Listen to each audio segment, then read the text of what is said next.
What's up, guys? You're watching the Quezt, and I'm your host, Robert Dylan Vasquez.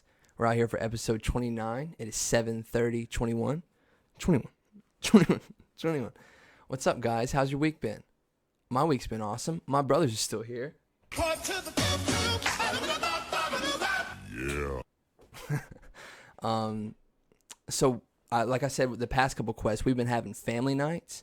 And on one of these particular family nights this week, I got roped into watching The Meg. Now, if you guys have never seen The Meg, it's a movie about the huge shark, the megalodon. I don't know why they shortened it. Just it's catchy. Now, I didn't watch this movie when it first came out just because it had a lot of hype behind it. And I'm such a hipster when it comes to that stuff. Like, I just didn't buy into the hype. But I'm regretting it now because it's got my boy Jason Statham in it. Now, I'm not the biggest Jason Statham fan, but that's my dude. Like, you add Jason Statham to any role or occupation, and it immediately becomes more badass.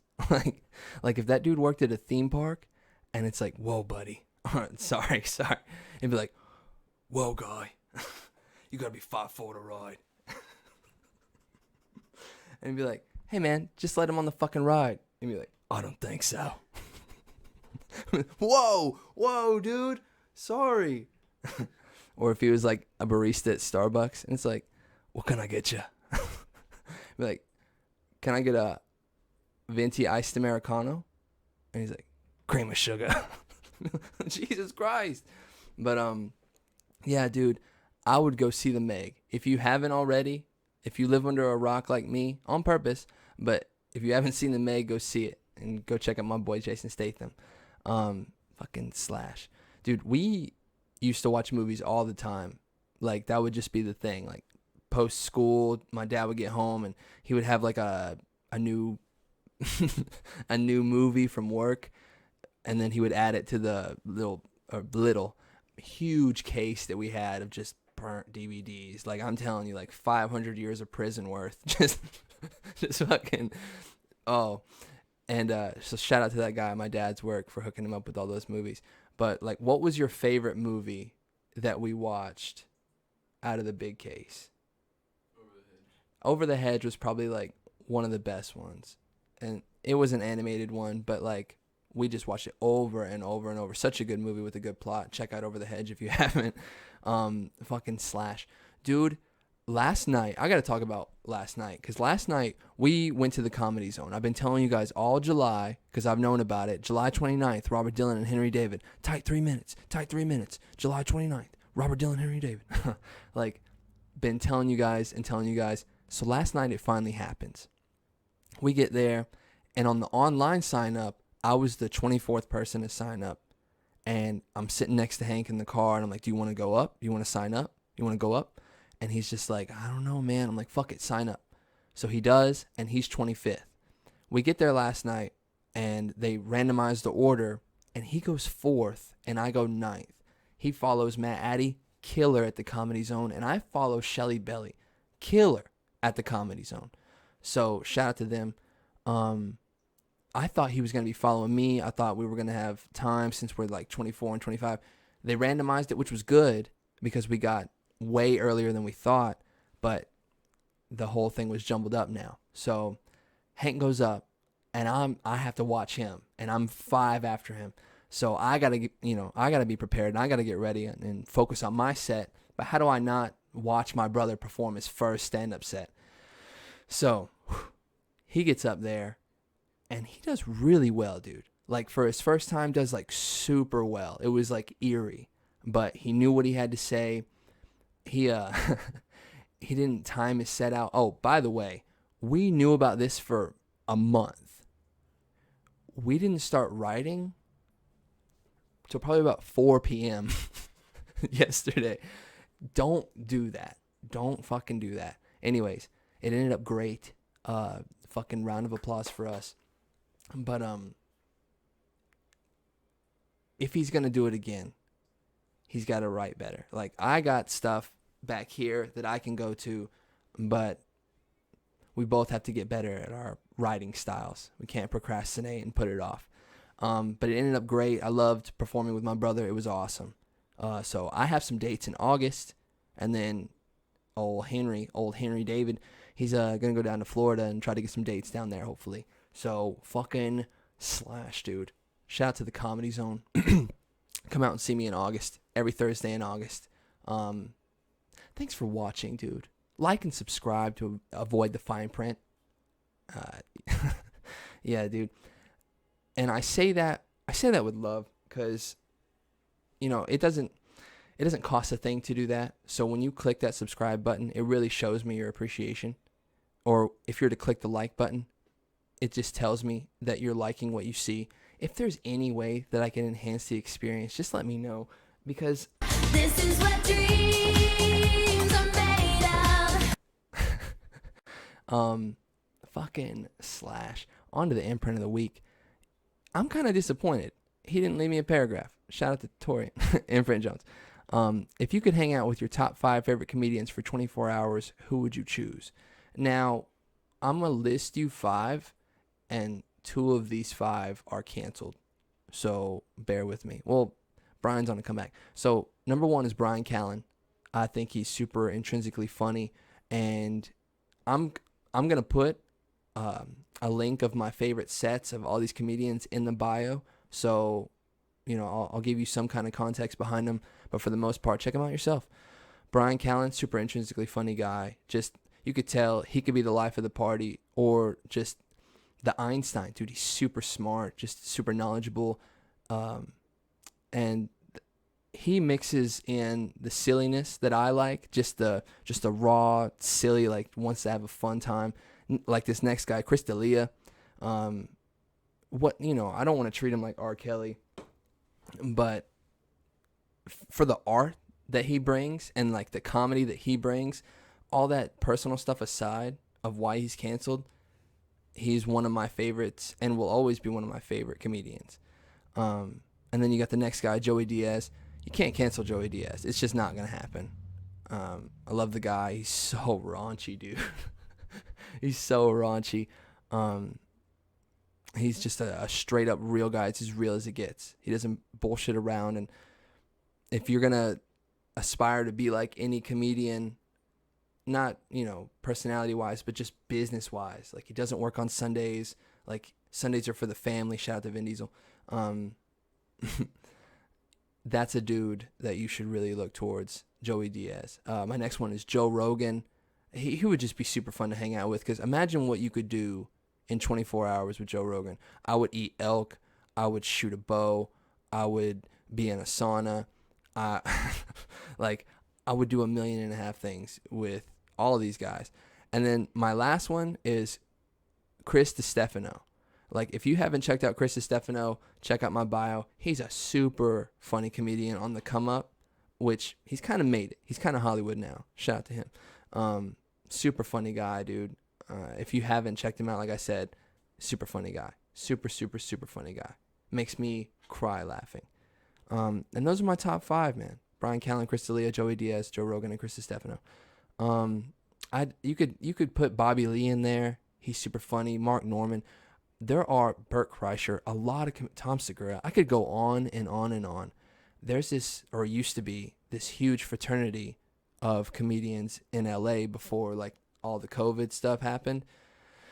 But yeah, that's the pinnacle.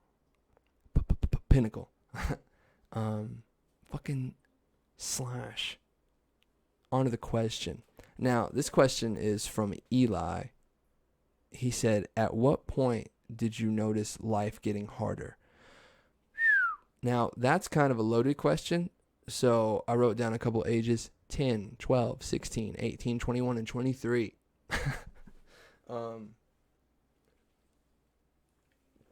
So when I was 10 years old, my brother Eli was born. So we're like 10 years apart. It's crazy. And then that's when I kind of noticed a shift in money. Now, money's not important, but when you already don't have it and then you have another baby and we're not getting government assistance or anything like that, it could really put a strain on the wallet. So 10, 12, when I stopped hanging out at home a lot and I was at my friend Caleb's house or chilling with Alex. until about 16 when I like started hanging out with Nick and Jordan and I got a girlfriend. Just different times in my life, I realized it getting harder when I needed gas money or like I had to get a job, my first job at Aeropostale, or even at Wampus Woods when I worked at 12 years old and I worked every October, and it would get me about $300-$400 to buy my Xboxes, to buy my iPod touches, because I knew I wasn't going to just get given that stuff. So I didn't come from a family where I was like, hey, can I have this for Christmas? And it was a sure thing, like, yeah, okay, you can get that for Christmas. So I had to get a lot of stuff on my own, hence, hey, this is fucking hard. So 16 when I got a girlfriend, and then 18 when I got out on my own and moved into the apartment, tried to go to school, got in the car accident. So much stuff happened, dude. 21 when I went through my stuff and I realized like everybody has it bad. Like life is just hard. Like that's what it's made to do, is just be fucking hard. And then 23, like a month after I lost dad, that was terrible circumstances, but I was just like, this is going to be so hard. And I was right. And it just gets harder. So that's kind of it for the realizations. Like, when did I notice life getting harder? 10, 12, 16, 18, 21, and 23. 16, 18. When did you notice life getting harder? If life has gotten hard for you at all. You know, people have hardships. Remember, you could always be in the Dominican Republic with no shoes on. I say that to people at work all the time. They're like, this is hard. I don't want to be here. It's hot here. It's this. I'm like, you're getting paid over $15 an hour. Come on. You could be in the Dominican Republic with no shoes on. I hate complainers. You're right. You could have it better, but there's always somebody who has it worse. So just fucking get up and motivate yourself with that. There are people who don't have the choice to get up and go to work. Anyways, life gets hard, man. Fucking slash on to unlocking memories. Now, this one's gonna piss me off kind of, because all I have written down is Warped Tour 2013. Now, this is the summer after I graduate. So I'm hype. I'm kind of on my own. My boy Jordan's like, we should go to Warped Tour. And at this point, Warped Tour was still alive. It was dying down, but it was still alive and well. And he wants to go to Warped Tour, so I'm like, okay, I have a car because I bought it with my Pell Grant that I got for college. So I'm the means of transportation. And our friends Tyler and Megan want to go. At the time, there were a couple, fucking RIP. But we went to Warped Tour 2013, and it was a good time. But the significance of this trip is I lost my wallet. Now, I lost my wallet probably about a quarter way into the day, because we're going and we're seeing all these different bands, and Jordan's crowd surfing to Bring Me the Horizon, and I'm in the back with Megan almost dying because they're getting trampled, because the guy on stage, I don't know his fucking name, but he's got the fucking eye tattoo on his hand, and he's just like, I want you all to fucking high five me. And like everybody, like there are thousands of kids, and they're just like, fuck yeah. And they're like crawling over each other trying to high five this guy. And so me and Megan, I'm like, I got her like wrapped up. I'm like, we're not gonna die. I feel like fucking, I'm Jason Statham. I'm like, you're not gonna die. Not at Warped Tour. So it was a disaster. Because Jordan and Tyler, they were just like, see ya, I'm going to high five this guy. And I think Jordan actually did. He crowd surfed his way. So they're telling me the whole time, they're like, crowd surf, fucking let loose. And I'm wearing a Warped Tour t-shirt that I got there. And I got khaki shorts on. Now, khaki shorts are cool and they're really safe if you button the pockets. So I got a little Warped Tour bag and I'm walking around and I'm like, fuck it. I got my phone and I got, my keys, and I'm putting everything in this bag. I got to reach for my wallet, and I'm like, oh, my wallet's not there. So my heart sinks, my stomach sinks, all that shit, and I'm just moping around. Who's that band? Echo Smith. I got to meet Echo Smith, and they gave us their EP. The one was, I wish that I could be like the cool kids. That shit was on there. So I was one of the, I don't want to say one of the first ones to hear it, but it was really interesting getting their EP and then seeing that shit blow up on the radio. But yeah, I felt terrible that I lost my wallet because I wasn't even doing that much. But I feel like I lost it during Bring Me the Horizon when I almost died.